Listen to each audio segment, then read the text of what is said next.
पुराने अहदनामे के तमाम अंबिया अकबर और अंबिया असगर की ये तालीम और ये ईमान था कि मौत के बाद एक ज़िंदगी है जो शुरू होगी। बल्कि मज़ाहिब आलम के तमाम बानियान की भी यही तालीम और ईमान है कि मौत के बाद एक ज़िंदगी शुरू होगी।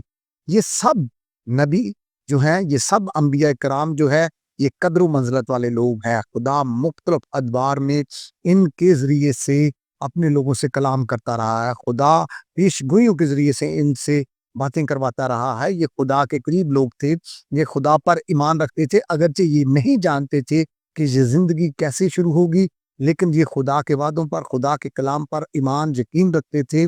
इसलिए ये इनकी तालीम और ईमान का हिस्सा था कि मौत के बाद एक ज़िंदगी जो है वो शुरू होगी। बल्कि जब हम पुराने अहदनामे का मुताला करते हैं तो यिर्मयाह 21 बाब में लिखा है कि मौत हमारी खिड़कियों में चाड़ा है, इसने बाज़ारों में हमारे बच्चों को और इसने कूचों में हमारे नौजवानों को जो है पकड़ लिया है। यानी पुराने अहदनामे के अंबिया कराम जो थे वो मौत से खाइफ भी थे।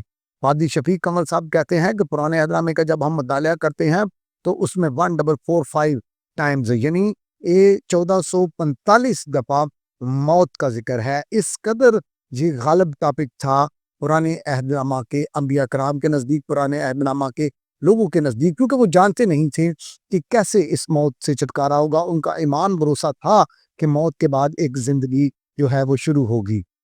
आप इस बात को बड़े अच्छे तरीके से मैं और आप समझते हैं कि मौत के बाद ज़िंदगी के बारे में वही शख्स वाज़ेह तौर पर बात कर सकता है जिसने मौत और कब्र पर फ़तह पाई हो। जो इन चीज़ों पर गालिब आया हो, वही इसके बारे में बेहतरीन तौर पर बता सकता है। और आप जानते हैं कि वो शख्सियत कौन है? वो शख्सियत खुदावंद यीशु मसीह है। जब जब खुदावंद यीशु मसीह ने अनाजील में अपनी मौत का ज़िक्र किया, तो साथ उन्होंने ये भी कहा कि मैं जी उठूँगा, मैं जी उठूँगा। अगरचे मुक़द्दस एलिय्याह, मुक़द्दस हनूक भी ज़िंदा उठाए गए, उन पर भी मौत नहीं आई, लेकिन वो मौत और कब्र पर गालिब नहीं आए। वो ज़िंदा खुदा के हुक्म से उठा लिए गए। पुराने अहदनामे में और भी बहुत सारे लोग हैं जो मर गए और ज़िंदा हुए, लेकिन वो अपने कहने के मुताबिक अपनी कुव्वत से ज़िंदा नहीं हुए। खुदावंद यीशु मसीह एक ऐसी शख्सियत है जो अपने कहने के मुताबिक अपनी कुव्वत से जो है वो कब्र पर और मौत पर फ़तह पाकर ज़िंदा हुए।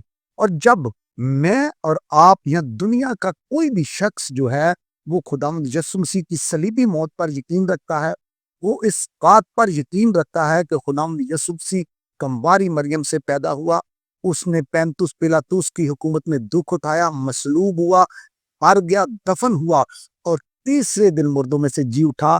जब हम ये ईमान रखते हैं और अपने गुनाहों का इकरार करके उन्हें तर्क करते हैं, तो फिर ये खुदावंद यीशु मसीह की जो जिंदा होने की कुव्वत है ना, रेज़रेक्शन पावर, वो मुझ में और आप में आ जाती है।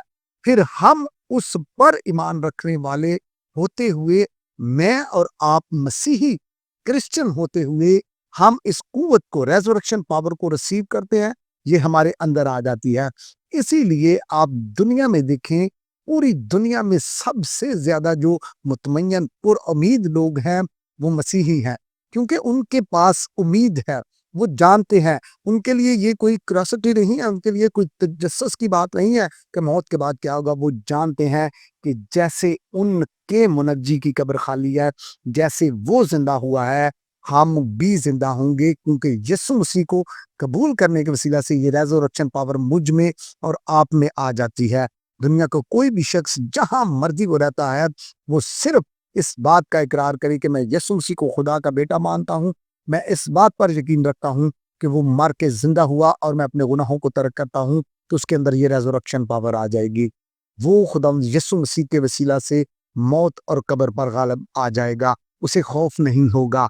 इसलिए अगर कोई भी शख्स ये चाहता है कि वो इस फ़िलॉसफ़ी को, इस जो लोगों के नज़दीक एक मुअम्मा बना हुआ है, इसको जाने, वो यीशु मसीह पर ईमान ले आए, उसके अंदर ये रेज़रेक्शन पावर आ जाएगी और वो आखिरत के दिन यीशु मसीह की इस कुव्वत के वसीला से ज़िंदा होगा। इसीलिए फर्स्ट कोरिन्थियन, पहले कुरिन्थियों में लिखा है कि वो ज़िंदा होने वालों में पिलौठा है, वो पहला फल है। यीशु मसीह मेरा और आप सबका हामी नासिर।